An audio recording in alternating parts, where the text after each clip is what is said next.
So today we got a lot going on. We're going to do our first cut today. It's so thick. It was a really good crop. We fertilized it at the end of April and it was laying down for 2 weeks. It was quite a thick mat and pretty wet underneath, so I had to go slow to cut it. There's a lot out there, and we're going to do that today. And then my brother is also stirring the manure pit right now with our tractor.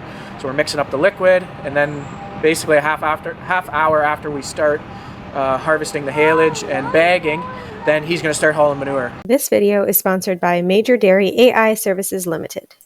Well, you got the update from Eddie. We'll go check things out around here and show you what's going on. I'll be in for chores tonight. He's just rushing around to finish up chores. He's busy.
And we also have Conestoga Ag here fixing a cylinder on one of the robots for our last day of robot warranty.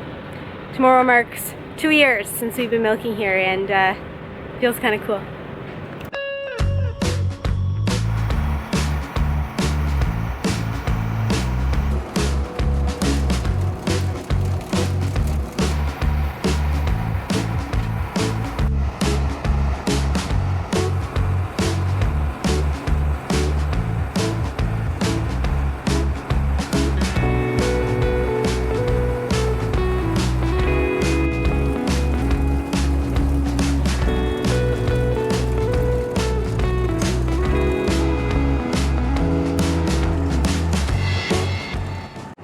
The manure spreader's up there all ready to go. Let's see what's going on with that.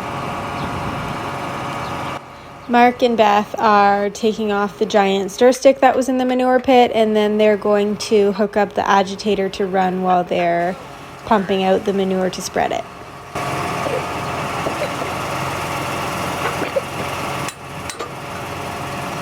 Lift it up a bit, Beth. There.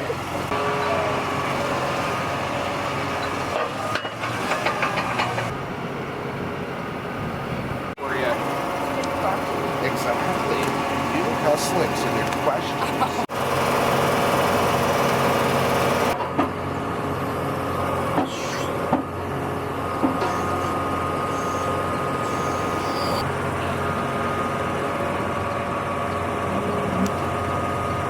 They started having issues with getting the agitator down far enough into the manure pit because of all the sand we have at the bottom. And then they ended up needing a part, so I left and went to check on things in the bagging world.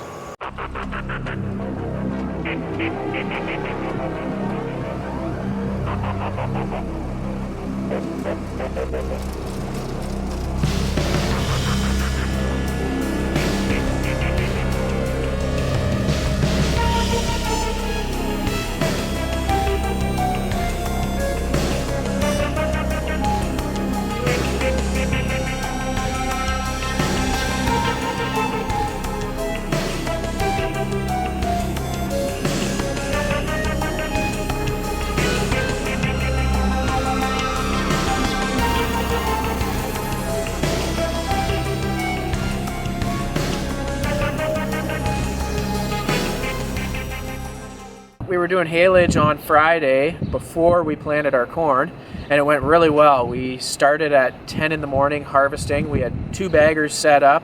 The chopper was here and started at about 10:15, and we were done at 2 o'clock or like 10 after 2, so it was 4 hours. The chopper was only here for 3.5. I'm all about getting feed in fast when you use a custom harvesting guy, because they're, you know, with all their wagons and the harvester, you're like $1,000 or $1,200 an hour.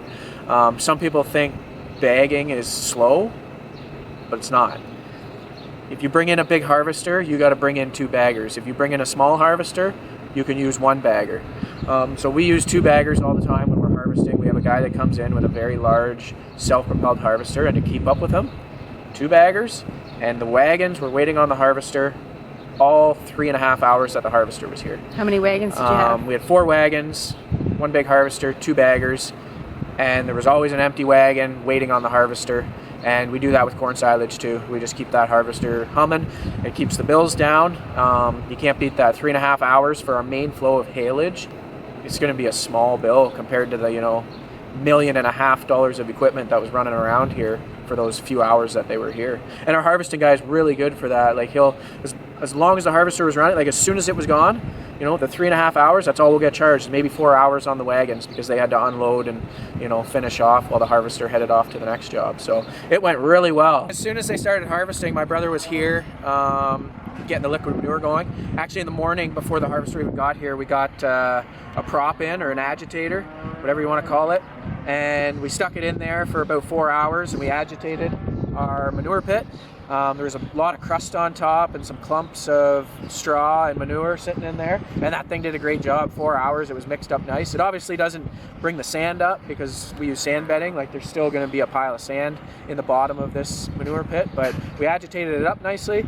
And then by about noon, they started hauling, like before the guys were done haylage. Like my brother started getting the liquid manure out about noon, and then by 9 o'clock at night, the lady he had running the manure spreader was done covering both fields.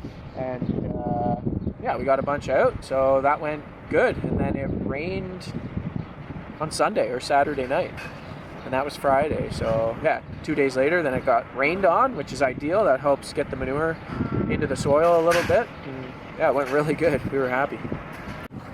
Lauren didn't get the agitating or the manure spreading on film because she was kind of busy that day.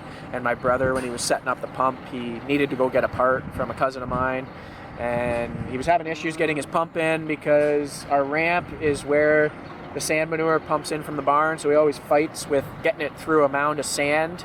So we're thinking about putting a ramp on the other side of the pit also, which we should do anyways. But anyway, so Lauren didn't get the liquid manure stuff on film, but it happened.